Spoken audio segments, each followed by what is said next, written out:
मैं ज़रा नमाज वगैरह से फारिग हुआ हूँ तो अब देखते हैं क्या सीन है।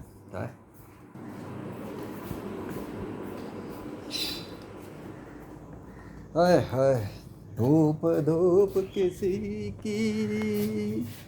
आ अस्तगफुरुल्लाह, सब कुछ गायब। Oh my God, this is amazing. ये क्या हो रहा है? अबे किधर गया सूरज? हाँ। अब भाई क्या हो गया ये? कुछ कुछ बादल तो हैं यार, ऐसी बात नहीं है। सर वाले बादल, बस इधर वाले बादल मौजूद है, उधर वाले बादल गायब हो गए। इसका मतलब पावर है भाई। सारे गायब हुए हैं या बिल्कुल वो लाइट ने लाइट हुए हैं? एक मिनट एक मिनट। हाँ हाँ, आई थिंक सो, वो चीज़ चली गई, वो चीज़ चली गई। ऐसा अमेजिंग है ना। हाय हाय, ये तो मज़ा आ रहा है देख देख के, सीन है।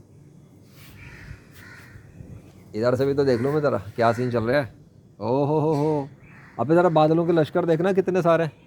देखना ज़रा मेरे सर की इस तरफ, उधर भी देखना ज़रा। इसका मतलब ये है कि उधर वाले इंटेंशनली गायब किए गए, जानबूझ के गायब किए गए। वो जो पूरी एक लाइन सारी बनी हुई थी इधर, है ना, दिखाने के लिए। देख लो अल्लाह का कंट्रोल कैसा है, जिधर चाहे उधर उधर फेर देता है मौसम, खुद नहीं होता।